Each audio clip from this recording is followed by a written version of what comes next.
सभी लोग हाथ जोड़ लीजिए, मंगलाचरण करेंगे। सबसे पहले नमो अरिहंताणं नमो सिद्धाणं नमो ऐरियाणं नमो अज्ञायाणं नमो लोए सब साहुड़म। जय बोलिए देवादिदेव प्रथम तीर्थंकर आदिनाथ भगवान की।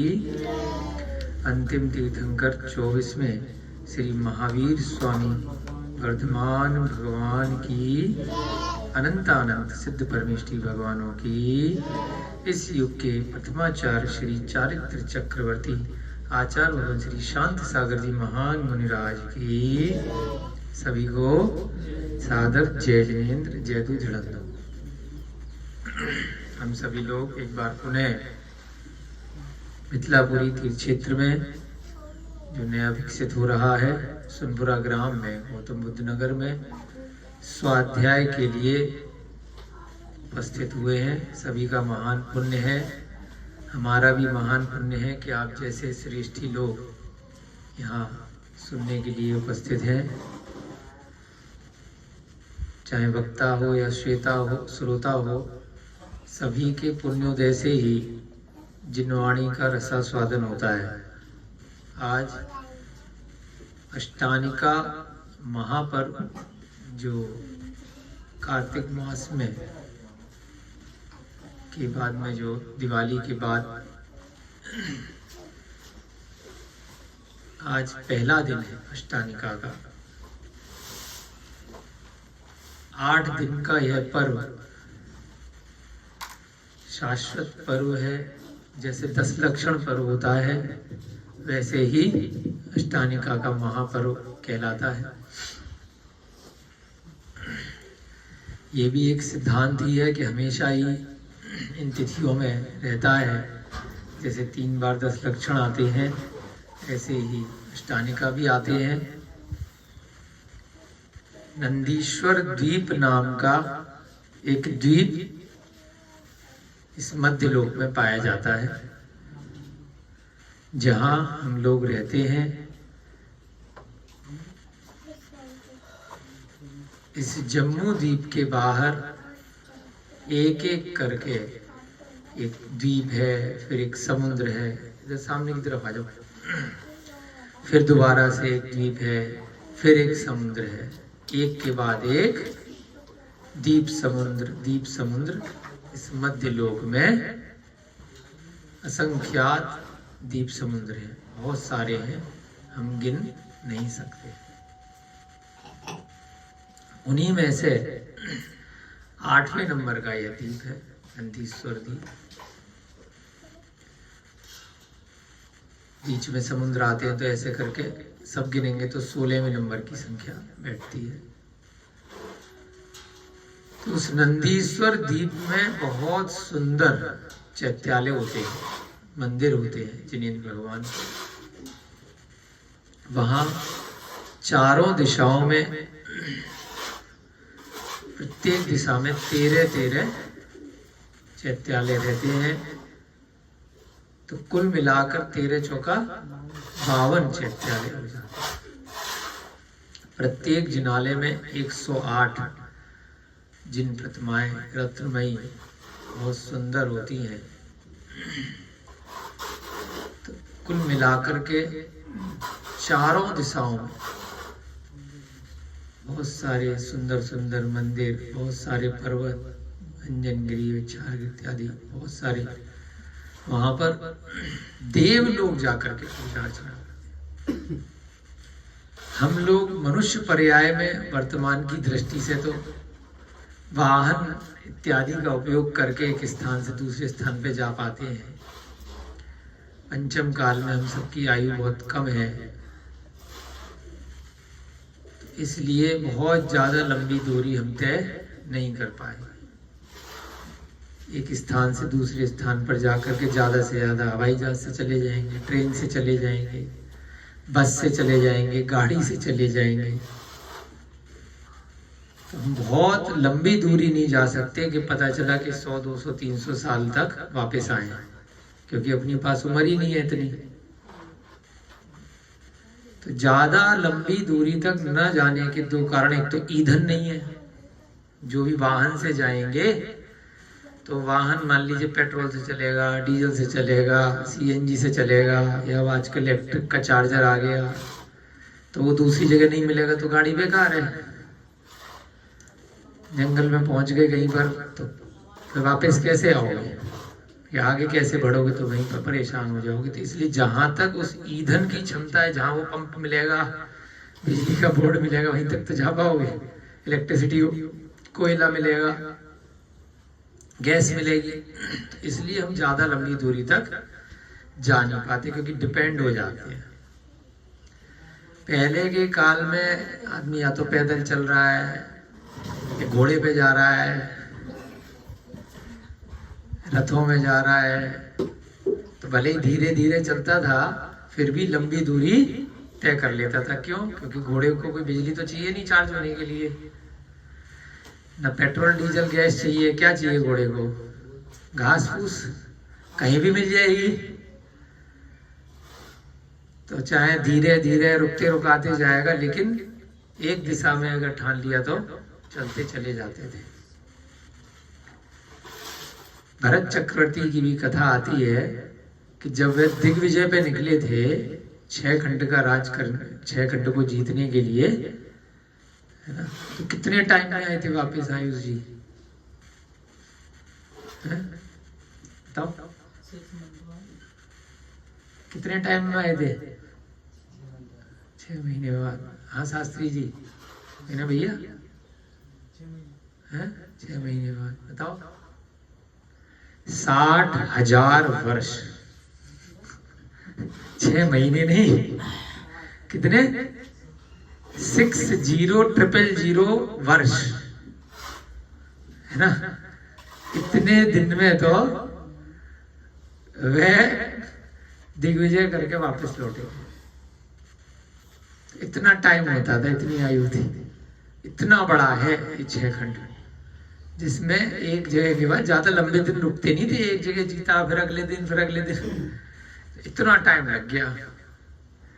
केवल कितना हिस्सा नापने में? 1 आर्यखंड और 5 मलिच्छ खंड मात्र भरत क्षेत्र के, खाली भरत क्षेत्र की बात हो रही है। और जम्बू द्वीप कितना बड़ा है? भरत क्षेत्र का 190 गुणा कर लो। जम्बू द्वीप का 190वां भाग है, 190। जम्बू द्वीप के 1 लाख योजन का जो विस्तार है, इसको कितने से डिवाइड करते हैं? 190 से। तो क्या संख्या आती है? 526, सही, 6/19, 526, आगे 6 डिवाइड बाई 19, मोटा मोटा 526 पॉइंट। इतना योजन का भरत क्षेत्र है। और जम्मू द्वीप कितना है? 1 लाख योजन व्यास का। तो आप लगा लीजिए, लवण समुद्र दोनों दिशाओं में 2 लाख इधर, 2 लाख इधर, 4 लाख हो गया। फिर घातकी खंड 4 इधर, 4 इधर। फिर कालोदधी समुद्र 8 इधर, 8 इधर, 8 लाख। और फिर पुष्कर द्वीप 16 इधर, 16 इधर। उस पुष्कर द्वीप का आधे वाला जो भाग है, वहां पर एक पर्वत होता है, उसे बोलते हैं मानसोत्तर पर्वत। उसके पार हम मनुष्य नहीं जा सकते। तो आधा हिस्सा हो गया पुष्कर द्वीप का, 16 का आधा। क्यों इतना तो भटकते भाई साहब? 16 का आधा बता दो यार, 8। तो 16 लाख योजन इधर था, 16 लाख योजन इस दिशा में था। कौन? पुष्कर द्वीप। तो उसका आधा कितना हो गया? अर्ध पुष्करार बोलते हैं उसको, या पुष्करार। तो 8 है यहाँ। तो ऐसे मिलाकर के 1 लाख का जम्मू द्वीप, डबल डबल करके टोटल कितनी संख्या हो जाती है? 45 लाख योजन। कितना? मात्र 2.5 में ही 45 हो गए। केवल दुगना और आधा और लिया, इसी में 45 लाख योजन हो गए, 2.5। तो असंख्यात द्वीप समुद्र है, असंख्यात, मध्य लोक में। इसके बाद और डबल, फिर डबल, फिर डबल, फिर डबल, फिर डबल, करते करते करते करते अंत में स्वयं भूरमण समुद्र, स्वयं भूरमण द्वीप, इस प्रकार से लास्ट वाले में आते हैं। फिर चतुष्कोण भूमि, कोण क्योंकि गोल गोल है, जैसे टेबल रखी है ना, ऐसे लंबा मध्य लोक लंबाई में, ठीक है।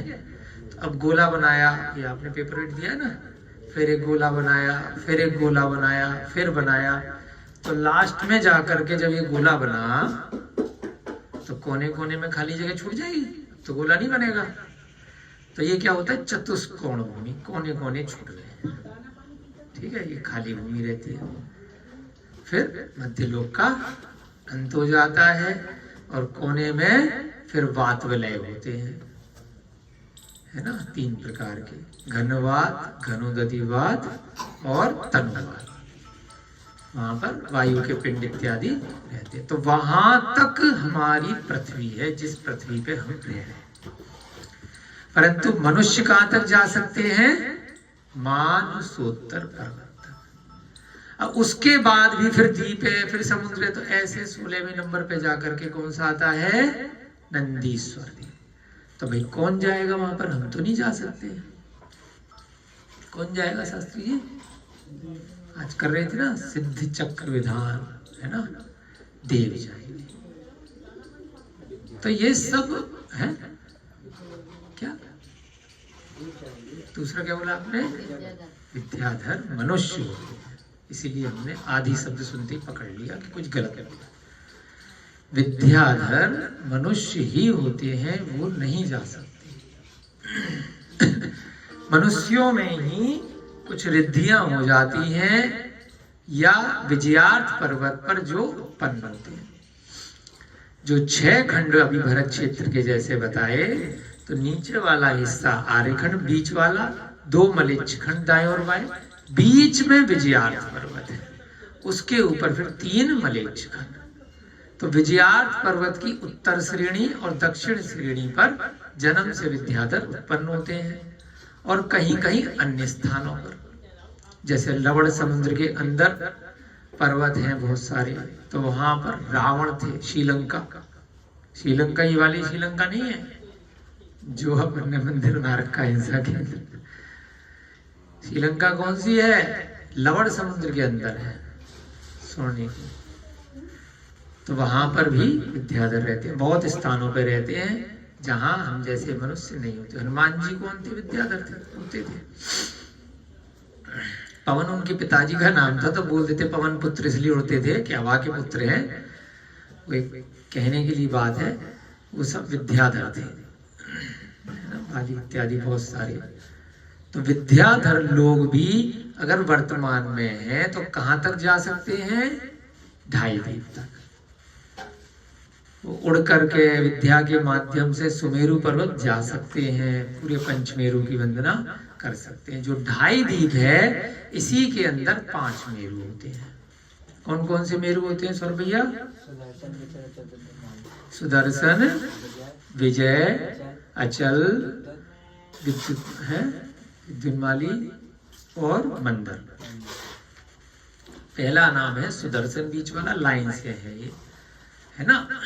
जम्मू द्वीप के मध्य में सुदर्शन है, फिर घात की खंड आधा इधर है आधा इधर है, तो उसमें बीच में इस साइड में एक होगा मेरु पर्वत, इस साइड में एक होगा।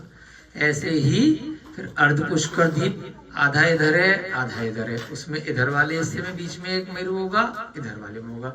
हम गोल बनाते हैं ना, लाइन से रखते हैं 5। पहला वाला 1 लाख का है, बाकी के थोड़े उससे छोटे छोटे हैं 4, ठीक है ना। तो इस प्रकार से पंचमेरु और पूरे जो 2.5 द्वीप हैं, ये सभी इस मध्य लोक में बिल्कुल सेंटर में है। और जितनी बड़ी ये 2.5 द्वीप है, बिल्कुल ठीक इसके ऊपर, सीधे ऊपर पहुंच जाओ तो 2.5 द्वीप के ही आकार का सीधे ऊपर उतना ही बड़ा एज इट इज 45 लाख योजन का क्या है, सबसे ऊपर सिद्धशिला। जितना बड़ा 2.5 द्वीप, उतनी ही बड़ी सिद्धशिला। ढाई दीप के कोने कोने से, हर स्थान से, हम जहाँ बैठे हैं यहाँ से सौरभ भैया बैठे हैं, अभिषेक जी बैठे हैं, अंकल जी बैठे हैं, जितने लोग यहाँ बैठे हैं, जितने लोग वीडियो में सुन रहे हैं, सब हम ढाई दीप के अंदर हैं। जम्मू द्वीप के भरत क्षेत्र के अंदर है, आर्यखंड के अंदर है, तो ढाई दीप के तो अंदर हो ही गए।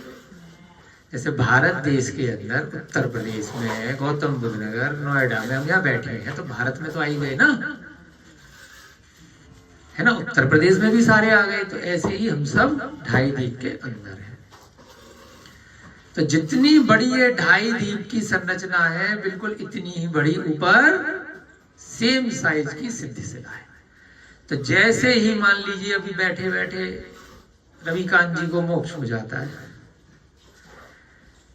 तो इनकी आत्मा कहां जाएगी, किस स्थान पर जाएगी सिद्धिशिला में, जहां ये बैठे हैं बिल्कुल ठीक इसके ऊपर, इन्हीं के ठीक ऊपर जाकर के, और जैसे बैठे हैं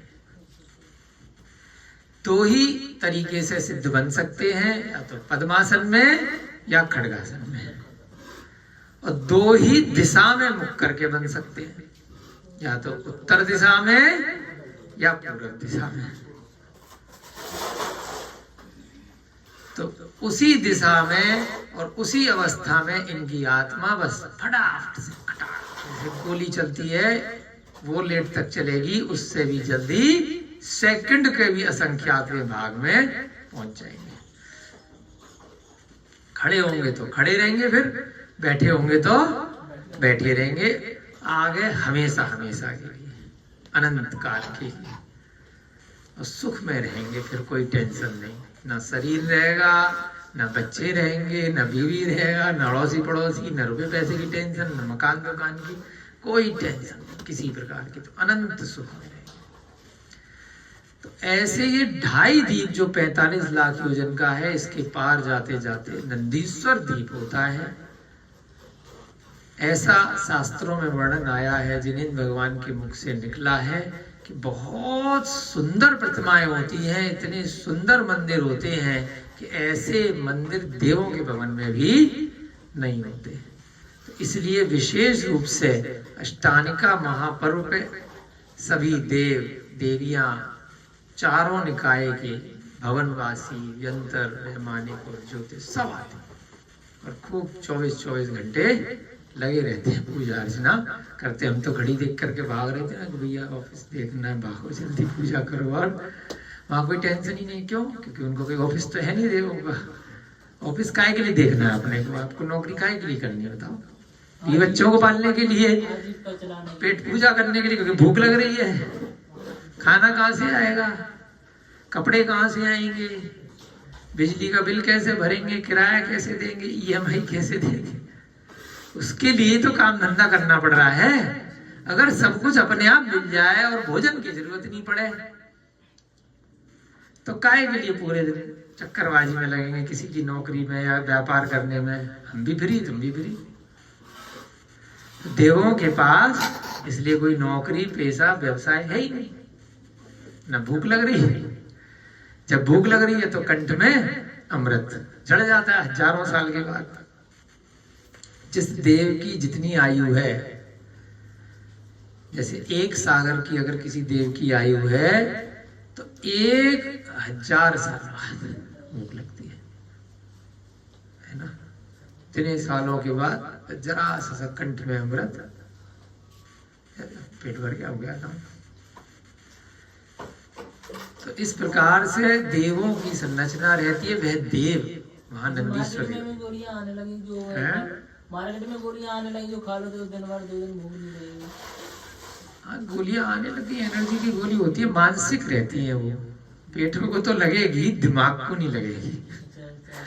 जैसे पेन किलर होता है, तो थोड़ी देर के लिए आपका दर्द समाप्त कर लेगा, लेकिन दर्द रहेगा जैसे 4 घंटे बाद फिर आ जाएगा, है ना। तो वो जो मार्केट की गोलियां हैं, वो सब आपके नसों को, स्नायु तंत्र को कहीं ना कहीं नशे की गोलियां होती हैं।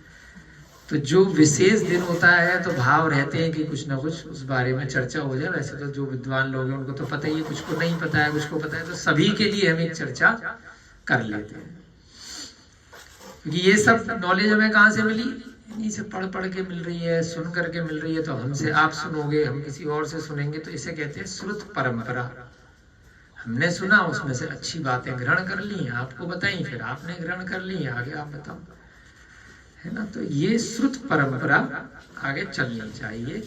और अगर कहीं पर हमें लगता है कि हम पक्के नहीं है, याद नहीं है, कंफर्म नहीं है, तो हम नहीं बताते, फिर हम देख करके बताते हैं उस चीज को। तो ऐसे ही आप लोग भी जितनी बात सुनी याद नहीं रहे तो आधी अधूरी चीज आगे बताओ, तो बता करके डाउट हो रहा है, शायद नाम में डाउट है, ऐसे करके बताओ उसको।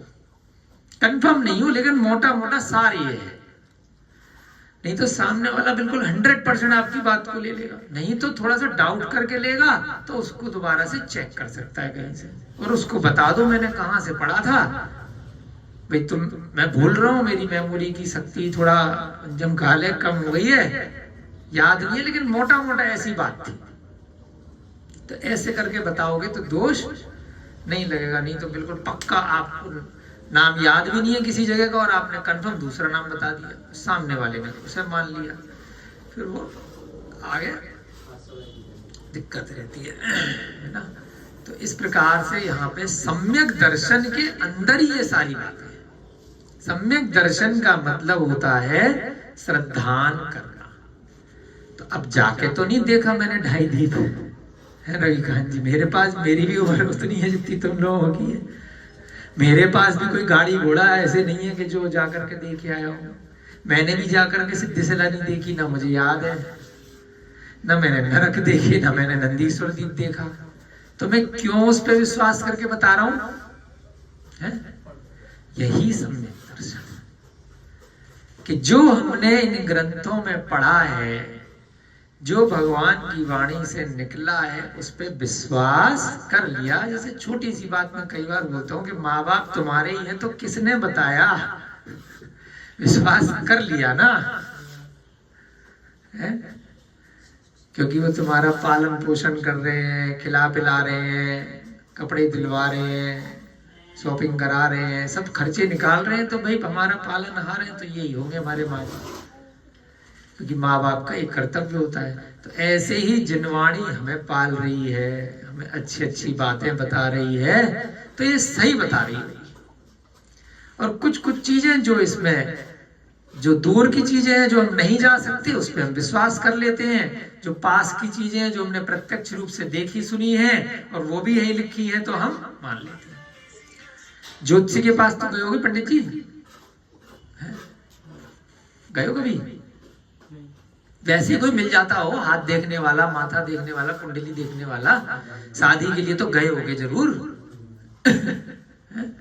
पत्री मिला रहा है, कोई कुछ मिला रहा है, तो कैसे विश्वास कर लेते हैं? उस ज्योतिषी पे क्यों विश्वास करते हैं बताओ? नहीं नहीं नहीं, सही बात बताओ। नहीं, हाँ कुछ कुछ ये बता रहे हैं, इसने कुछ सही बात पकड़ी, शब्द सही निकलते हैं। कौन से शब्द? जो भूत के, जो बीत चुके हैं तुम्हारे, जो तुम जानते हो कि मैं कहाँ रहता था, मेरे साथ ऐसा हुआ था, जो आपकी गुप्त बातें हैं, जो भूतकाल की आपकी बातें हैं, वो बता रहा है। अरे यार इसको तो ये पता है, अब वो भविष्य की बताएगा। इसका मतलब आपने क्रॉस चेक कर लिया, इसने वो वाली बात मेरी सही बताई है, तो इसका मतलब ये वाली बात जो बताएगा वो भी। आपकी बात समझ में आ रही है हम क्या कहना चाह रहे हैं? ऐसे ही इन ग्रंथों में कि कुछ बातें जो आप चेक कर सकते हो, वो बातें आपको लगता है यार ये चीज तो सही बताई है इसमें, मुझे भी ऐसा ही लगता था, लेकिन बाकी लोग इसको कुछ और कहते थे, मेरे मन की बात इसमें लिखी है जो मुझे पता थी और मैंने देखी सुनी है, ऐसे ऐसे ये चीज इसमें सही है। तो इसका मतलब जो चीज दूसरी है, जो मैंने कभी देखी सुनी नहीं, जो मैं चेक नहीं कर सकता, तो जब इतनी बात सही है तो ये वाली बात भी सही होगी। रविकांत जी गए किसी ज्योतिषी के पास, अच्छा एक लड़की को बहुत चाहते हो ना तुम, सारे लोग चाहते किसी न किसी लड़की के पास, यार इसको मालूम, हाँ है ना, ऐसे ऐसे करना वैसे करना, तुम्हारे कॉलेज में, तुम्हारे स्कूल में, तुम्हारे ऑफिस, कई बार तुक्का भी मारते हैं नकली ज्योतिषी, और कई बार कुछ ज्ञान के आधार से हाथ देख करके, पत्री देख करके जो गणना होती है सिद्धांत के हिसाब से बता देते हैं चीजें। इसको कुंडली देखनी आती है, राहु है, केतु है, मंगल है, ये है, वो दिशा है, उनसे घर में बैठा है, उसमें बैठा है, तो ज्ञानी आदमी बताओ जी उपाय बताओ, है ना। शादी नहीं हो रही है, अब हो जाएगी, ये थोड़ा सा अंदाजा लगवाया जाता है। तो यही सम्यक दर्शन है इस ग्रंथ का जो नाम है। इसीलिए हम 15-20 मिनट आप लोगों के रोज खराब करते हैं, क्योंकि इस ग्रंथ का जो सार है विश्वास करना। जब तक विश्वास नहीं होगा, जब तक पहले की कोई ऐसी बातें जो आपके साथ घटित हुई हैं और वह बातें इसमें आ गई हों, और उसके बाद फिर आगे की बातें हों जो नहीं आपके जीवन में आई हो, तो विश्वास हो जाए। तो यही प्रश्न बार बार अरहतदास सेठ एक एक करके तू बता, तू बता, तू बता, सारी पत्नियों को घेर के बैठा। तो सारी पत्नियां अपनी अपनी कहानी बता रही हैं। देखो मेरे को ऐसे सम्यक दर्शन हुआ क्योंकि मैंने अपने सामने ये चीज देखी, मेरे को ऐसे हुआ, मुझे ऐसे हुआ। चमत्कार को नमस्कार होता है। चमत्कार का क्या मतलब होता है बताओ? जादू है। तो चमत्कार का क्या मतलब है कि हाँ जोर से बोलो। किसी चीज को अचानक से देखा। काजल बताओ चमत्कार का क्या तात्पर्य मतलब है? इंचेंटेड हमें नहीं मालूम भैया, अंग्रेजी थी। क्या बोला आपने?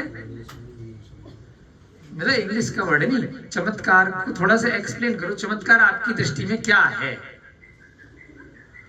जो व्यक्ति उस चीज को असंभव समझे और वो संभव हो जाए, वह चमत्कार। कुछ सही है। जो हम प्रतिदिन चीजें देख रहे हैं, हमें उसकी हैबिट पड़ गई, आदत पड़ गई, तो वो चमत्कार नहीं लग रहा। जो हमने देख लिया, सुन लिया, अनुभव कर लिया। अब बच्चा है, पैदा हुआ, बड़ा हो रहा है, बहुत सारे हो रहे हैं, आश्चर्यजनक नहीं है, सब हो रहे हैं। सोच करके देखो यार, ये बच्चा इतना सब गर्भ में आया, पैदा हो गया, बड़ा, खिला रहे हैं दाल रोटी, और दाल रोटी ऐसे यहाँ पे रखते जाए, यहीं पे रखते जाए, तो 3 दिन बाद सड़ेगा क्या? बड़ा हो जाएगा, आदमी बन जाएगा। तो इसके मुंह में डाला, ये बड़ा हो रहा है। क्या ये चमत्कार नहीं है? लेकिन क्यों नहीं है? कि सब हो रहे, रोज आदत पड़ी हुई है। मैं बोल रहा हूं, क्या ये चमत्कार नहीं है? आवाज दिखाई नहीं दे रही है ना? आवाज कहाँ दिखाई दे रही है? कोई आदमी बह रहा है, वो नहीं सुन पा रहा, आप सुन रहे हो, तो ये चमत्कार नहीं है। कान ऐसी क्या चीज है जो आपको सुनाई दे रही है, आप देख पा रहे हैं, आंखें, क्या ये चमत्कार नहीं है कि आंख से देख रहे हो, मर गया आदमी, उसके बाद नहीं देख पा रहा? सारी रस्मी चीजें है ना। लेकिन हम प्रत्यक्ष प्रतिदिन देख रहे हैं, लोग जा रहे हैं। जब तक मोबाइल नहीं था, भैया जी ने लगा रखा है, तब तक चमत्कार था। कैसे कैसे हो सकता है कि यहाँ से कोई चीज बोली और वहां तक सुनाई दी गई? जब तक ये कैमरा नहीं था, ऐसा कैसे हो सकता है कि कोई चीज रिकॉर्ड कर ली और 1 साल बाद उसको देख लो एज इट इज? जब रोज देख रहे हैं तो काहे का चमत्कार है? जब तक बिजली नहीं थी तो सूर्य के अलावा, अरे कैसे रात में रोशनी हो सकती है? जब आ गई तो भाई हो जाए, तो नॉर्मल है। जब तक माइक नहीं था, कैसे आवाज तेज हो सकती है, ज्यादा लोग सुन ले, ज्यादा दूर तक आवाज चली जाए? अब रोज सुन रहे, क्या ये चमत्कार नहीं है? बताओ। लेकिन हमारी दृष्टि उसको चमत्कार नहीं मान रही। ऐसे ही इन ग्रंथों में है। सम्यक दर्शन का तात्पर्य है जो आपने प्रत्यक्ष रूप से दृष्टि में नहीं देखा, अनुभव में नहीं किया, उस पर विश्वास कर लेना। क्योंकि कुछ चीजें आपने देख ली, अनुभव में कर ली, वह भी इन ग्रंथ में आ गई। ऐसे ही वो मित्र श्री बता रही है, ऐसे ही वो चंदन श्री बता रही है, ऐसे ही अरहतदास सेठ ने बताया कि भाई मैंने विश्वास क्यों किया। बार बार वो पूछ रहा है कि तुझे सम्यक दर्शन कैसे हुआ, क्योंकि जो चीज मैंने नहीं देखी थी, देव आए, पंचाश्चर्य हुए, वहां ऐसे ऐसे है ना, ये सब घटनाक्रम हुआ जो हमने पहले कभी नहीं देखा था। माला थी, माला से सांप बन गया, सांप से माला बन गई, मैंने छुआ तो माला, उसने छुआ तो सांप। ये क्या चमत्कार, ये क्योंकि प्रतिदिन नहीं हो रहा है, रोज ऐसी घटना नहीं हो रही है, तो इसलिए चमत्कार कहा उस काल की दृष्टि से कि कुछ विशेष बात है इसके श्रद्धान में। तो अब समझ में आ रहा है ना सम्यक दर्शन का क्या मतलब है। तो आप लोगों के साथ, हम लोगों के साथ भी यह चीजें जो इसमें चमत्कार आ रही हैं, अगर हमारा विश्वास हो जाएगा कि हाँ नंदीश्वर दीप है, हाँ 4 गतियों, 4 प्रकार के देव हैं, हाँ ऊपर सिद्धिशिला है, हाँ 2.5 दीप के बाहर ऐसे ऐसे दीप हैं, नीचे नरक हैं, ऊपर स्वर्ग है, जब विश्वास हो जाएगा पक्का वाला, कन्फर्म वाला, बिल्कुल अडिग, जरा भी किसी भी तरह का डाउट जब नहीं होगा, किसी ने कुछ भी बताया, कुछ भी समझाया, अरे डराने के लिए नरक स्वर्ग होते हैं जिससे कि लोग अच्छे काम करें, बुरे कामों से डरे, वो तो एक प्रेरणा वाली बात तो है ही है, लेकिन वास्तव में होते हैं जब ये पक्का हो जाएगा।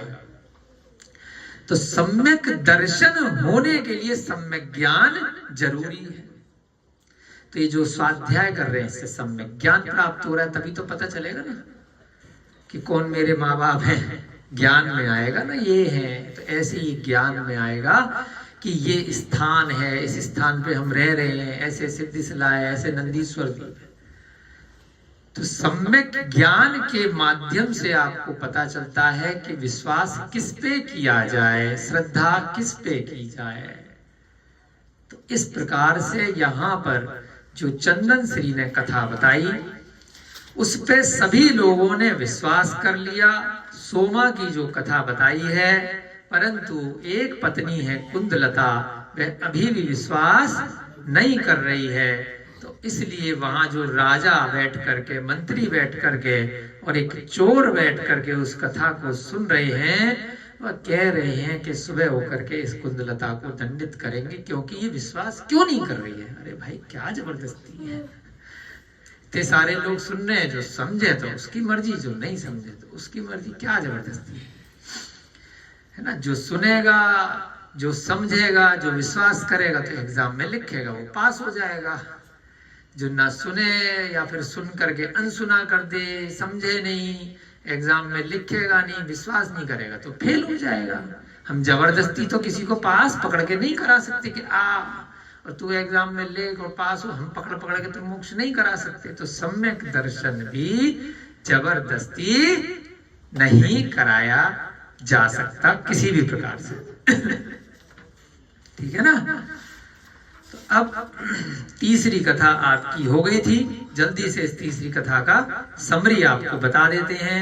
एक रुद्रदत्त नाम का चोर था, उसकी पहले से एक वैश्या से शादी हो रखी थी, कामलता। उसकी माँ थी इसकी सास वसुमित्रा, है ना। और इस चोर को एक लड़की पसंद आ जाती है, सोमा, जिसके पिताजी का देहांत हो गया था। उसके पिताजी उस सोमा को अपने सेठ जी के सुपुर्द कर गए थे कि जब ये बड़ी हो जाए तो जैन ब्राह्मण से इसका विवाह कर देना, क्योंकि मैं पीछे से ब्राह्मण हूँ और मैंने जैन धर्म के संस्कार अंगीकार किए हैं, तो मेरी बेटी भी आगे जैन बन के रहे। तो इसलिए उसने इस प्रकार से खोज करी। जैसे ही उस चोर को, जुआरी को पता चला वो पीछे से ब्राह्मण था, तो वो ढोंग करने के लिए थोड़ा बहुत जैन धर्म सीख करके आ जाता है, सेठ जी को इम्प्रेस कर लेता है और सोमा के साथ उसकी शादी हो जाती है। बाद में उस सोमा को छोड़ करके अपनी वैश्या के पास में वहीं वापस जाकर के रहने लग जाता है। सोमा और सेठ जी का संवाद है कि कोई बात नहीं, जो हमारे कर्मों में था हमें उसका उदय आया है, इसमें किसी का भी कोई दोष नहीं है।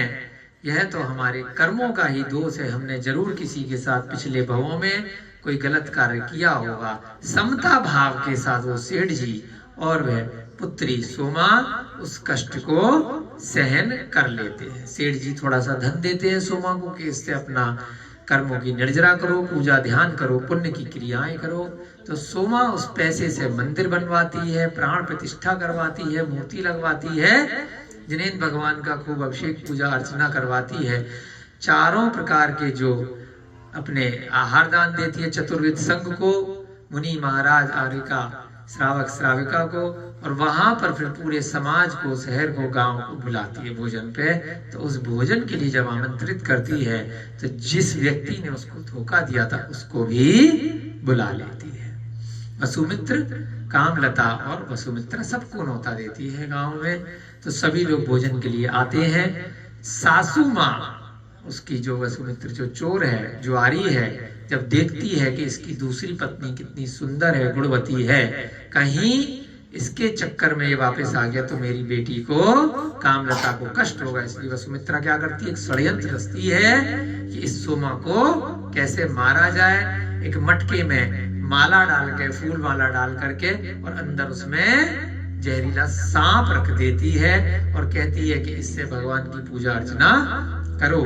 तो जब वह सोमा उसमें से माला समझ करके निकालती है तो उसके भावों में इतनी विशुद्धि रहती है कि वह सांप उसमें रहता ही नहीं है, माला ही उसमें निकलती है।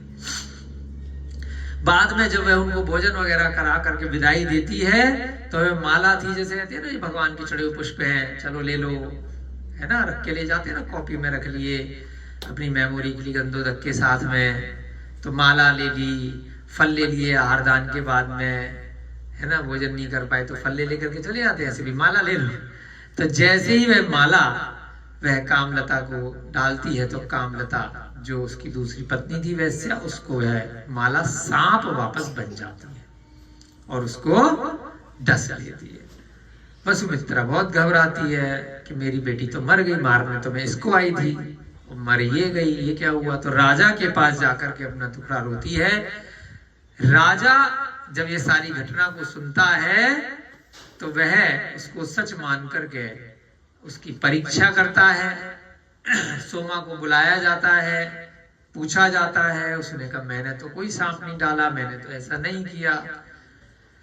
फिर बाद में वसुमित्रा से पूछा जाता है तो वसुमित्रा अपना जुर्म कबूल कर लेती है, कहती है ये सब मेरा षड्यंत्र है और ऐसे ऐसे मैंने सब किया है। क्योंकि बार बार कभी जैसी वसुमित्रा हाथ में लेती है तो सांप बन जाता है, जब सोमा लेती है तो माला बन जाती है। तो ये सब आश्चर्य जब वो सब लोग देखते हैं तो सोमा के सम्यक दर्शन पर गंभीर आश्चर्य करते हैं और उसकी पूजा भक्ति से बहुत प्रभावित होते हैं। वहां पर देव इत्यादि भी आकर के दुंदुभी बजाते हैं और पंचाश्चर्य करते हैं। जब ये सारा घटनाक्रम सब लोग देखते हैं कि जब इतने से सम्यक दर्शन से खाली भगवान की पूजा अर्चना और विश्वास के साथ करने में इतना बड़ा आश्चर्य हो जाता है कि देव आ गए, तो अगर दीक्षा ले ली जाए, अगर महाव्रत को या अणुव्रतों को धारण कर लिया जाए तो पता नहीं क्या मिल जाएगा। इस संसार के सारे दुखों से मुक्ति मिल जाएगी।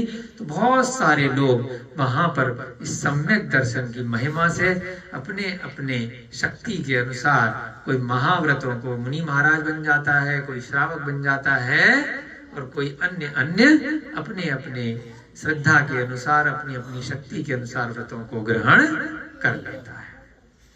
इस प्रकार से यहाँ पर कुंदलता अब भी इस कहानी पे विश्वास नहीं करती है।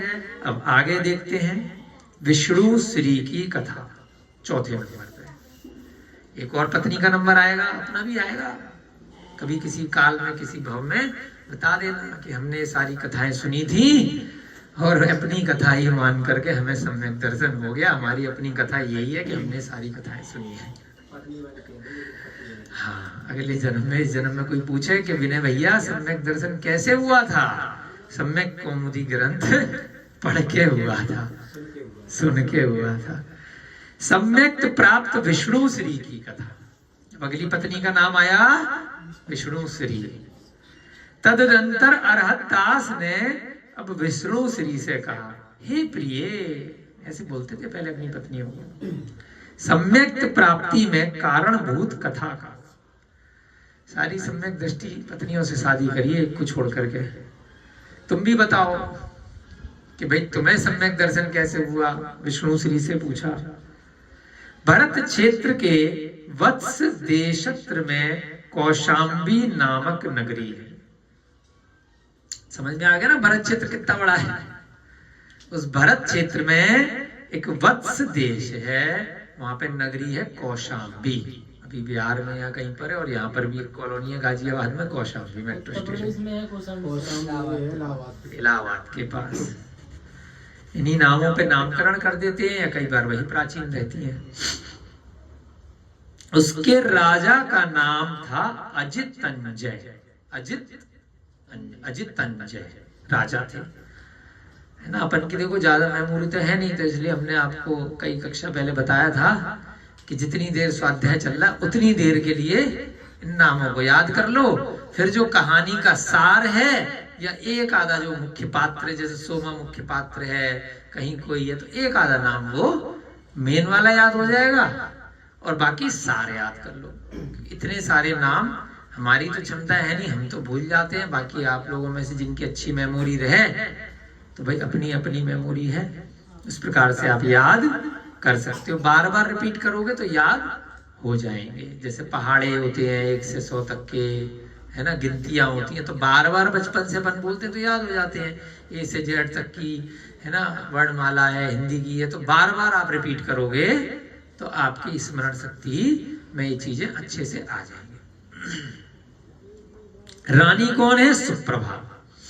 राजमंत्री है सोम शर्मा, और उसकी स्त्री का नाम है सोमा। यहाँ पर भी सोमा है, एक नाम के बार बार अलग अलग लोग हो जाते हैं। वह सोम शर्मा मंत्री सदा कुपात्र दान में तत्पर रहता था। एक सुपात्र होता है और एक कुपात्र होता है ना। अच्छा पात्र कौन सा होता है? जो मुनि महाराज हैं, श्रावक श्राविका हैं, साधर्मी है ना। यह सुपात्र है जिनको दान दिया जाना चाहिए। कुपात्र कौन होते हैं? जो मायाचारी जीव हैं, अभक्ष खाने वाले हैं, मांसाहारी हैं, शराब पीने वाले हैं, भांग, है ना, और क्या वो चिलम सिगार, है ना, जीव हत्या में तत्पर रहते हैं, बलि इत्यादि की प्रेरणा देते हैं।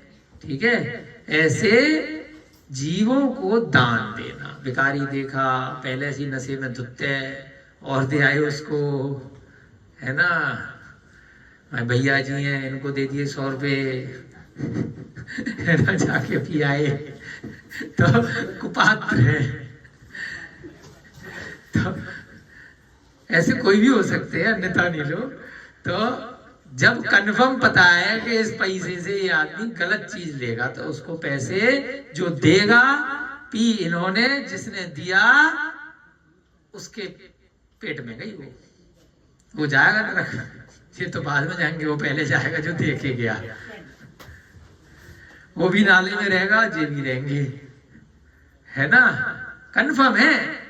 अगर पता है कि ये व्यक्ति कुपात्र है, तो उसको पैसे नहीं देंगे। तो ये जो व्यक्ति है सोम शर्मा, इसको बड़ा मजा आता था शराबियों को पैसे देने में, मांसाहारियों को देने में, है ना। उसी कौशाम्बी नगरी में किसी समय समाधि गुप्त नामक भट्टारक है।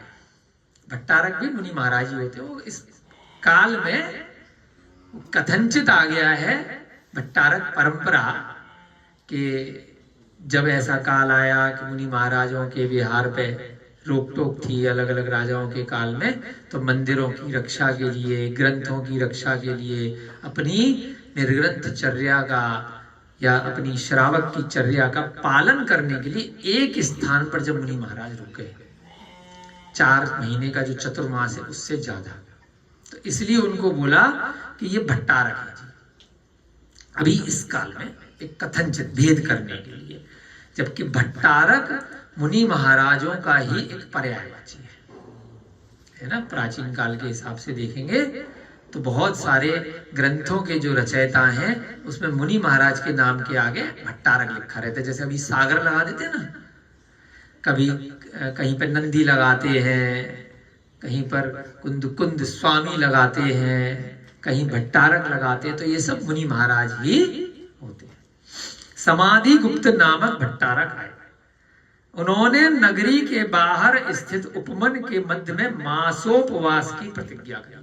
1 महीने बाद आहार लेंगे। तो कोई ये वैसे वाले भट्टारक नहीं है कि भैया आपने बोला कपड़े पहनने वाले, गाड़ी में चलने वाले, कपड़े पहनने वाले। वो कथनचित अभी इस काल में आ गए हैं कि चलो थोड़ा सा रक्षा वगैरह कर लेंगे, और एक स्थान पर जहां पर आसपास ज्यादा जैन श्रावक नहीं है तो व्यवस्था कौन देखेगा, बार बार नए लोग आएंगे, कोई मैनेजर नहीं है, कोई संभालने वाला नहीं है, कोई वहां पे धनाढ्य लोग नहीं है जो उस मंदिर की, प्राचीन मंदिर की व्यवस्था देख पाए। तो जैसे श्रवण बेलगोला है, यहाँ पर जो प्रतिमा जी है शांतिनाथ भगवान की, ये अरिहंत गिरी से भट्टारक स्वामी है ना, उन्होंने दिए। सब कहीं पर भी हो सकते हैं जहां पर कोई प्राचीन मंदिर मिला, आसपास 100 किलोमीटर तक कोई नहीं है, तो इसलिए एक तरह से न वो क्षुल्लक कहलाए न अलग कहलाए, विद्वान रहते हैं, ब्रह्मचारी रहते हैं, परंतु उनको एक पदवी दे दी जाती है कि जिससे दोष नहीं लगे, मुनि महाराज से वो भिन्न रहे, जिससे लोग उनको मुनि महाराज न समझे। अपने यहाँ भी तो आए थे ना जयेंद्र कीर्ति जी, है ना। तो ऐसे ही यहाँ की प्रतिमा भी अरिहंत गिरी में भट्टारक स्वामी ने दी थी। तो वहां पर भी दूर दूर तक कोई नहीं है। प्राचीन तमिलनाडु में इतने मंदिर हैं तो जैन है ही नहीं, दिगंबर जैन बचे ही नहीं। तो इसलिए भट्टारक परंपरा में बहुत सारे साधु रहते हैं।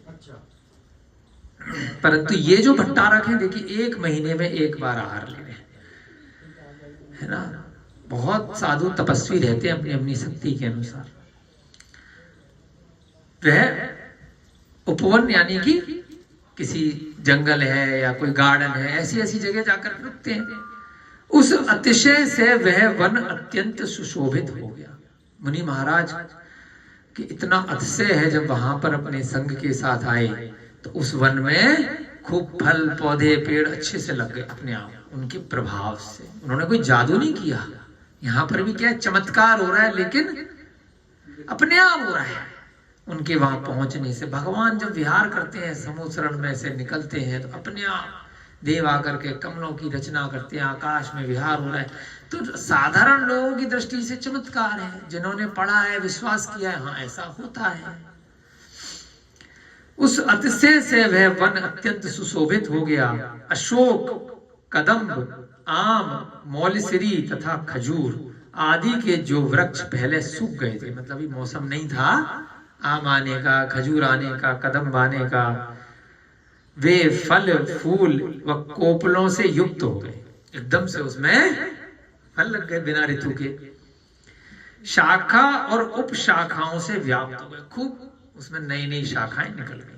जिनके कमल सूख गए थे, ऐसी जल वापिका आदि जलाशय जल से परिपूर्ण हो गए। कोई तीर्थंकर नहीं है, मुनि महाराज के आने से ऐसा से हो जाता है।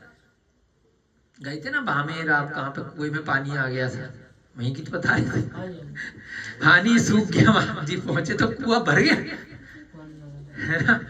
कई अच्छे तो अपन लोगों ने सामने ही देखे, हम मानते हैं है ना। नहीं मानते तो वही तो सम्यक दर्शन है, देख लिया तो है, नहीं देखा तो हम नहीं मान रहे। तो चमत्कार का मतलब समझ में आ गया ना, कि जो साधारण तौर पे नहीं हो रही थी और चीज हो गई। कमल सूख गए थे, ऐसी जल वापिका यानी तालाब वगैरह, वो सब जलाशय जल से परिपूर्ण हो गए, खूब जल उसमें आ गया। उनमें राज हंस पक्षी निरंतर कीड़ा करने लगे। जब जल भर गया तो पक्षी भी आ गए खूब सारे, और कोकिलाएं सुंदर शब्द करने लगे। कोयल वगैरह आ गई, वहां पे खूब पक्षी आने लगे। चमेली, चंपा, पारिजात, जपा, उत्तम केतकी, मालती, कमलिनी आदि क्षण भर में खिल उठे। जैसे महाराज जी पहुंचे, एकदम से सारे तरह तरह के पुष्प, तरह तरह के फल, इतना सुंदर वह वन हो गया। उनकी सुंदर सुगंध को सूंघकर भौरे मधुर शब्द करने लगे। भंवरे होते ना, भौरे gun gun gun gun gun gun करके पुष्पों पे मंडराने लगे। और पक्षी परस्पर गाने लगे, कितनी अच्छी ध्वनि लगती है पक्षियों की। इस प्रकार वह वन सुशोभित हो उठा। वे तपस्या, अभी तो बताया कि भट्टारक जी पहुंचे समाधि गुप्त और ये वन हो गया। अब भाई उनका तप कैसा था कि उनके प्रभाव से ऐसा हुआ। हमने शांति सागर महाराज जी को देखा नहीं है, चारित्र चक्रवर्ती ग्रंथ पढ़ा है, तो इसलिए जो भी लोग उस ग्रंथ को पढ़ते हैं, इस परंपरा जो वर्तमान में मुनि महाराजों की चल रही है, उन्हीं से चल रही है। वर्तमान में अपन ने विद्यासागर जी को देखा है, विमल सागर जी को बहुत लोगों ने देखा है, सन्मति सागर जी को देखा है ना, अन्य अन्य बहुत सारे आचार्यों को। तो हम अपने मन में बनाते हैं कि मुनि महाराज इतने तपस्वी ऐसे ऐसे होते हैं। जिनको नहीं देखा है तो ग्रंथ के माध्यम से अपन देखते हैं, उनकी चर्या को पढ़ करके सुन करके। तो ऐसे ही यहाँ पर अब आया कि समाधि गुप्त मुनि महाराज कैसे थे कि जिनके प्रभाव से ऐसा ऐसा हुआ। जब शांति सागर महाराज दक्षिण भारत से उत्तर भारत में आए, यहाँ पर मुगलों का शासन था और सभी तरीके से यहाँ पर मुनि महाराज के विहार पे बैन था। लेकिन उनके प्रभाव से क्या हुआ, मुगलों के राजा ने विहार कराया आगे झंडा लेकर के। कोई छोटी बात नहीं है बहन होने के बाद। मुगल राजा विहार करा रहा है ना, क्योंकि उसने कहा मैंने तो सुना ही नहीं था कि जैन महाराज ऐसे होते, मुझे तो किसी ने बेवकूफ बना रखा था इनके बारे में। ये तो कितने तपस्वी होते हैं, किसी का बुरा नहीं करते। तो इसलिए उनको पढ़ करके सुन करके अपने को लगता है कि कैसे थे। ऐसे राम का चरित्र पढ़ो, ऐसे इनका चरित्र पढ़ो कि ऐसे होते हैं। तो इसलिए अपने आप ही दुर्भिक्ष खत्म हो जाता है, अकाल खत्म हो जाता है, महामारी खत्म हो जाती है जब मुनि महाराज ऐसे स्थान पर जाते हैं। विद्यासागर महाराज जी, लोग कह रहे हैं कि भैया इतना मंदिर, बड़ा मंदिर बन जाता है, इतना पैसा आने लगता है, प्रभाव है, होता है, किसी का पुण्य तेज रहता है। तो महाराज जी को तो कुछ देखे जाना नहीं है। उनके प्रभाव से उस स्थान की उन्नति हो जाती है, उन लोगों की उन्नति हो जाती है। जैसे आपके प्रभाव से इतनी सारी संस्थाएं, नहीं अलग मत लेना, नियरवाद है, सब कुछ मान लेना, आपके प्रभाव से इतनी सारी चीजें चल रही हैं। तो तपस्वी भट्टारक कैसे थे, तो अपने को ऐसा भट्टारक बनने की प्रेरणा लेनी है। पवित्र चित्त के धारक साधु परम दयालु होते हैं, परम दयालु, सब पे दया करनी। अपकार करने पर भी वे सदा उपकार करते हैं। उनका बुरा करो, उनको मारो, पीटो, गालियां दो, भोजन मत दो, भगा दो, फिर भी कहेंगे कोई बात नहीं भाई, तेरा भी भला हो, तुझे भी धर्म की प्राप्ति हो, तुझे भी मोक्ष की प्राप्ति हो, तुझे भी सद्बुद्धि मिले। ये नहीं कहते कि तूने मेरा ऐसा किया, तुझे मारूंगा, तुझे पेटूंगा, है ना। हम पहले इंदिरापुरम रहते थे, तो वहाँ कोई मंदिर था नहीं, 10 साल पहले तक इतने सैकड़ों जैनी आ गए, मंदिर था नहीं, क्योंकि नई बस्ती बनी थी सारी। तो वीर सागर महाराज जी बड़ी हिम्मत करके आए कि मैं देखता हूँ, है ना, किराए का मकान लिया, ऐसे कमरा, अंकल जी साक्षात गवाए, इनके बेटे ने दिलवाया। शुरुआत करने वाले यही महाराज जी को ठहराने वाले, अपना बड़ा पुण्य अंकल जी यहाँ पर है। कुछ ने दिलवाया था ना, आप ही ने तो दिलवाया। तो पूरी घटना आपको याद होगी, जब पहली बार विहार हुआ तो पानी की बोतलें कुछ दंडी लोगों ने महाराज जी को मारी। कोई पहले कभी देखे ही नहीं नग्न मुनि कैसे होते हैं, है ना। बहुत लोगों ने पुलिस बुलाएंगे, इसको पकड़वाएंगे, उसको पकड़वाएंगे, खूब नौटंकी हुई। महाराज जी ने उनको भी आशीर्वाद दिया, प्रत्यक्ष देखा अपन लोगों ने। महाराज जी ने कहा कोई बात नहीं, इसकी धर्म में वृद्धि। जो मार रहा है उनको, ये सब चीजें तो हमने सामने देखी। महाराज जी ने कहा नहीं, कब की बात है, अभी की बात है, 10 साल पहले, 2014 की, है ना। जो मार रहा है, जो पीट रहा है ना, बोतलें फेंक रहा है ऊपर से। उसने सामान फेंका था ना, किसी ने पानी भरी भर के बोतलें फेंकी महाराज जी पे ऊपर से, छज्जे पे से खूब मार की। पता नहीं कौन नग्न साधु आ गए रोड पे हमारे। फिर भी जो सच्चे मुनि होते हैं कहते हैं कोई बात नहीं, उसको नहीं मालूम बेचारे, बाद में शिष्य बन गया था शायद, है ना, ऐसा कुछ सुनने में आया था, भक्त बन गया था बाद में, 1 साल बाद कुमार है। हाँ, पहले बर्बाद हो गया फिर भक्त बन गया महाराज जी का। निंदा कभी नहीं करनी चाहिए। तो यहाँ पर जिसने अपकार माने जिसने बुरा भला करा है ना, गलत कार्य किया, उस पे भी अच्छे साधु उपकार करते हैं। साधु का यही लक्षण है। शरीर में ममता का अभाव, अपने शरीर से कोई मोह नहीं रखते। ममता नाम होता है ना, मेरी दीदी का नाम तो उस पे मत जाना, उनका नाम है ममता का मतलब मोह, ममत्व। अरे मेरा मेरा हर समय उसी पे लगाए रह रहे हैं, सजने में लाखों रुपए खर्च कर रहे, पूरे पूरे दिन मेकअप में 10-10, 20-20 हजार रुपए है ना, फिर भी शरीर वही का वही। जो नहीं नहा रहा वो भी वैसा है, जो इतना क्रीम पाउडर इतने महंगे महंगे परफ्यूम लगा रहा वो भी कुछ फर्क नहीं पड़ता। तो शरीर में ममता नहीं रखते, क्योंकि पुद्गल है, नष्ट हो रहा है, कब तक संभालेंगे, वैसे ही खत्म हो जाएगा। लेट क्लास शुरू करी थी, 5-10 मिनट और लगाएंगे। गुरु में नम्रता, जिन गुरु से उन्होंने शिक्षा इत्यादि ग्रहण करी है, दीक्षा इत्यादि लगी है, तो उनमें उनकी आज्ञा का पालन करना, उनमें नम्र व्यवहार रखना। निरंतर शास्त्र का अभ्यास। बहुत लोग हैं कि बस दीक्षा ले लो, पूजा पाठ करो, या श्रावक हो बस पूजा में लगे। पूजा करोगे तो तभी ना जब शास्त्र में पढ़ोगे कि कैसे पूजा करनी है, किसकी करनी है, भूतों की करनी है कि अरिहंत भगवान की करनी है ना, जिनवाणी की करनी है कि किसकी करनी है। तो शास्त्र के अभ्यास के बिना आपका पूजा इत्यादि नहीं सही हो सकती। पूछते रहोगे लोगों से, अरे तुम बताओ तुम बताओ, 10 लोग हैं 10 प्रकार से वो बताएंगे अपनी अपने अनुभव। तो जहां से उन्होंने सीखा है वहीं से पढ़ के सीख लो सीधे तौर पे। तो शास्त्र अभ्यास बहुत जरूरी है, शतावश्यक में गृहस्थ के लिए भी और मुनि महाराज के लिए भी। कोई कोई का बहुत पुण्य इतना तेज होता है, स्मृति इतनी अच्छी होती है, इतना अच्छा ध्यान होता है कि उनको अवधि ज्ञान हो जाता है, मने परे ज्ञान हो जाता है ना, आत्मा से ऐसी अनुभूति हो जाती है कि उनको फिर ये वाले कागजों के ग्रंथ नहीं पढ़ने पड़ते, अपने आप ध्यान में सारे ग्रंथ आ जाते हैं। तो विशेष जीव की बात अलग होती है। साधारण लोगों के लिए ग्रंथों का आश्रय लेना जरूरी है या गुरु से सीखना जरूरी है।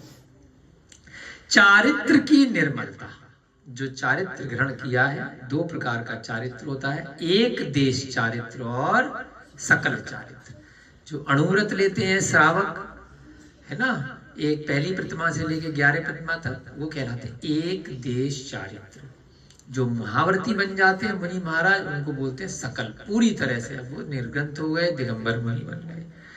उसमें निर्मलता होती है, अत्यंत शांत वृत्ति। बस ठीक है, गुस्सा आ रहा है, दूसरा गुस्सा कर रहा है, हर परिस्थिति में आत्मा पर और 5 इंद्रियों पर कंट्रोल करके रहना, शांत चित्त है ना। पैसे देने हैं किसी के, कोई बात नहीं, लेने हैं किसी से, कोई बात नहीं, कोई चीज भूख लग रही है, कोई बात नहीं, पेट में दर्द हो रहा है, रोग, कोई बात नहीं, शांत। संसार से उदासीनता, उदासीन माने विरक्त भाव होना, यहीं रह जाएगा, सब 3 लोग ऐसा ही था, ऐसा ही है, हम आए थे, हम शांति से चले जाएं। संसार में ज्यादा पढ़ने का काम नहीं, जो चीज है व्यवहार में बना ली तो ठीक, नहीं बनाई तो ठीक, जो हो रहा है होने दो, जो नहीं हो रहा है मत होने दो, अपना टाइम निकाल करके आगे बढ़ जाओ। विरक्त भाव, संसार से उदासीनता। इतने सारे लोगों ने इतने सारे मकान महल अटारे इकट्ठे किए, फिर टूट गए, फिर बनाए, फिर तोड़ दिए, फिर बनाए, फिर तोड़ दिए।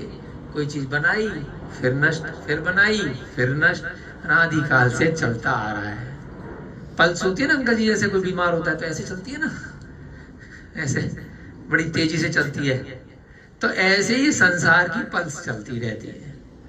आपने कितना भी बना लिया फिर भी संसार भरा क्या, फिर वो नष्ट हो गया। आपके पिताजी भी कुछ बना गए, उनके पिताजी बना गए, हमारे बनाते जा रहे, नष्ट होते जा रहे।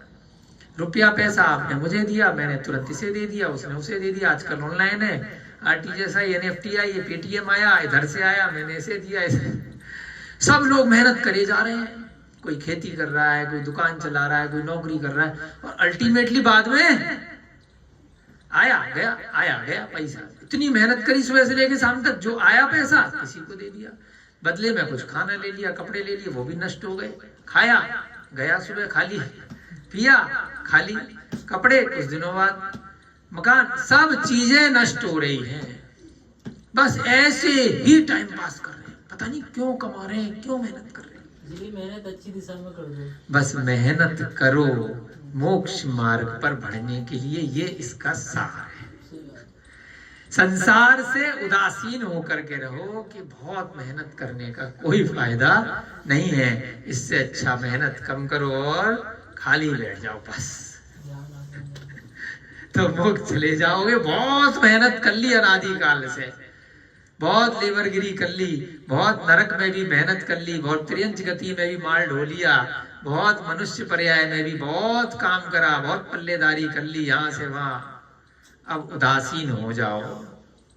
अंतर तथा बाह्य परिग्रह का त्याग, किसी भी प्रकार से परिग्रह मत रखो, ना अंदर मन में न बाहर। परिग्रह ही एक तरह से ममत्व को बोलते हैं। धर्मज्ञता और सज्जनता यह उत्तम साधु का लक्षण है। अब समाधि गुप्त की विशेषता बता रहे हैं कि उनके आने से क्यों ऐसा हुआ। तो उस जीव के अंदर, उस आत्मा के अंदर, उस साधु के अंदर ऐसी क्या बात थी कि वो आकर के वन में बैठा है और वहां का पूरा की पूरा उपवन इतना सौंदर्यमयी हो जा रहा है। तो ऐसा क्या है उस व्यक्ति के अंदर। और एक शराबी मांसाहारी जुआरी आकर के कहीं बैठ जाए तो अलग है, कहाँ नेगेटिव एनर्जी आ रही है, चीजें मुरझा जा रही हैं, पौधे मुरझा रहे हैं, ऑटोमेटिक आती है। हाँ, धर्मज्ञता और सज्जनता यह उत्तम साधु का लक्षण है, और यह सभी लक्षण उनके संसार का विच्छेद करने वाला है ना। एक तो संसार जो है, तीन लोग, ये संसार कहीं नहीं टूटने वाला। हमारा संसार, मेरा परिवार, मेरा अनादि काल से इस भवों में भ्रमण, ये टूटना है, इसका विच्छेद करना है। तो ये कैसे होगा? इस प्रकार से साधु के लक्षण से। उसके बाद एक पैराग्राफ और पढ़ेंगे, फिर आपकी कक्षा की छुट्टी करेंगे। फिर परिग्रह इस प्रकार का है। अब परिग्रह शब्द आया ना 2-3 बार, तो परिग्रह का क्या मतलब है? भरत चक्रवर्ती पे क्या परिग्रह नहीं था? 6 खंड का राजा था। आप अच्छे कर्म करोगे तो राजा बन जाओगे, कहीं कहीं तो खूब परिग्रह मिलेगा, बहुत सारी रानियां मिलेंगी, 8-8 पत्नी तो ऐसे मिल गई रविदास को, रविकांत जी को भी 15-20 मिलेंगी, है ना। अगर जो कान में लाई कर दे तो, है ना।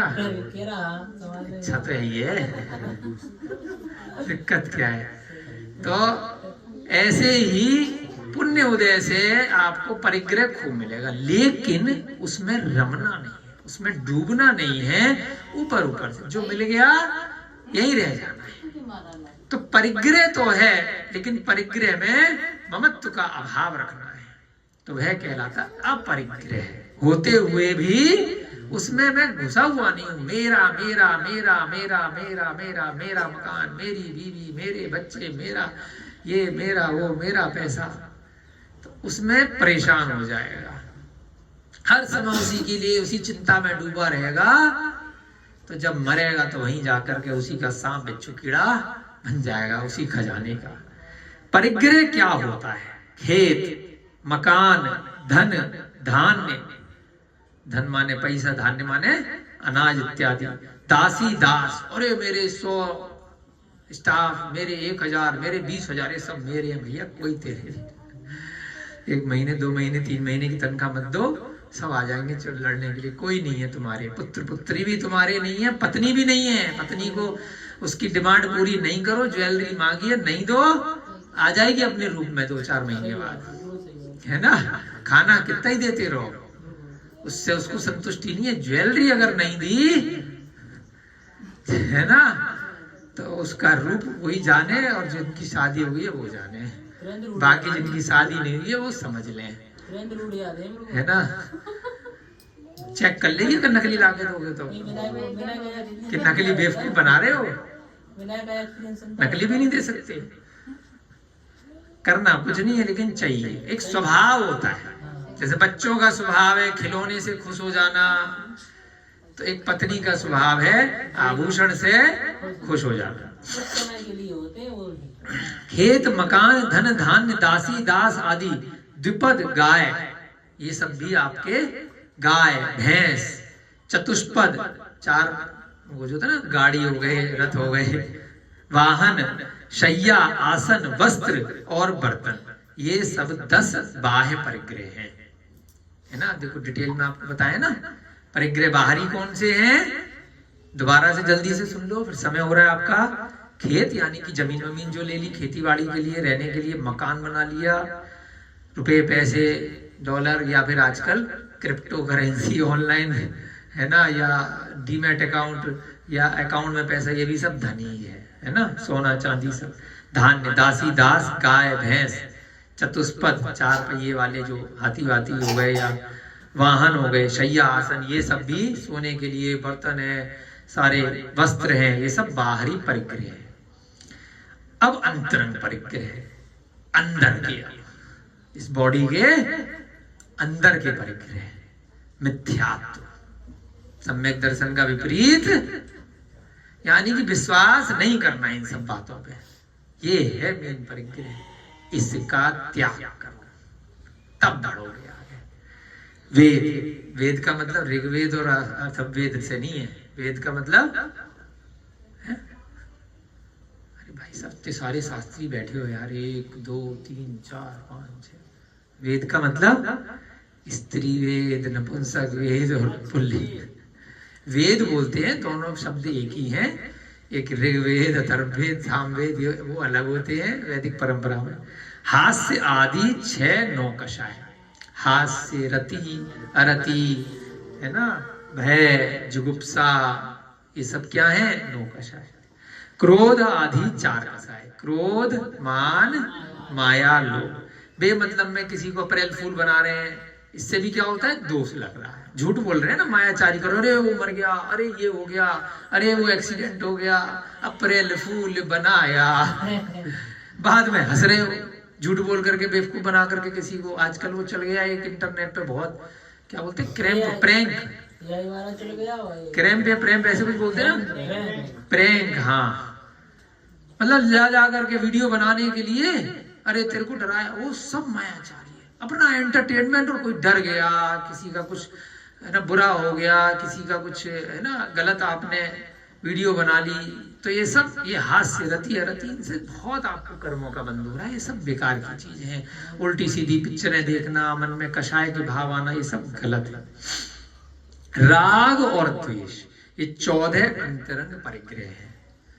राग करना किसी से और द्वेष भी करना, यानी कि बैर भाव और बहुत ज्यादा राग।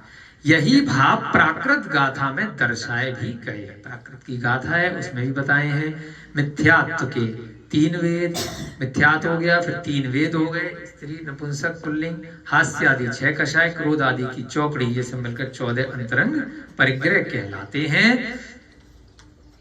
प्रतिज्ञा के अनंतर अर्थात मासोपवास की प्रतिज्ञा पूर्ण होने पर, अब 1 महीने के बाद अब आहार के लिए वो मुनि महाराज निकलते हैं। इस प्रकार के गुणों से युक्त समाधि गुप्त भट्टारक चर्या के लिए नगर में आए। बस इसके बाद आपकी क्लास खत्म करेंगे। अब 1 महीना पूरा हो गया। चर्या का मतलब अपनी मुद्रा ली, मन में कुछ ध्यान किया कि अब हम आहार के लिए जो सही श्रावक मिल जाएगा, योग्य विधि से, नवदा विधि से, नवदा भक्ति से जो आहार दान के लिए प्रतीक्षा के लिए खड़ा होगा, तो उससे हम निर्दोष विधि से आहार लेंगे। तो अब वो निकल पड़ते हैं। उन्हें देख करके जिसके कर्म अत्यंत अल्प रह गए थे, हर एक कोई आहार नहीं दे पाता है, जिसके कर्म बहुत कम रह गए हैं, कर्म जो भर रखे ना अपने अंदर, इतने कार्मण शरीर के अंदर, तो अब जिसको आगे मोक्ष मार्ग पर जाना है वही ऐसे जीवों को आहार दे पाता है। अरे कोई नहीं दे पाया भगवान महावीर को आहार, है ना। किसने दिया, कौन सी थी वो, चंदन वाला। अरे कोई नहीं दे पाता है, जिसके कर्म अल्प रह जाते हैं। आदिनाथ को किसने दिया, श्रेयांश, है ना। और भी लोगों ने दिया, पहली बार उन्होंने दिया। जो श्रद्धा आदि 7 गुणों से सहित होते हैं, नवदा भक्ति से युक्त है और मुनिराज की प्राप्ति से अत्यंत हर्षित हो रहा था। ऐसा सोम शर्मा मंत्री ने पड़गान कर, मंत्री ने दिलवाया। देखो राजा वाजा तो नहीं दिलवा पाए, मंत्री कौन था? सोम शर्मा। लेकिन कमाल है, कुपात्र में दान देता था, सुपात्र है। देखते हैं आगे, कल पढ़ेंगे पता चलेगा, है ना। आपकी कक्षा का समय हो रहा है। इनको आहार किसने दिया?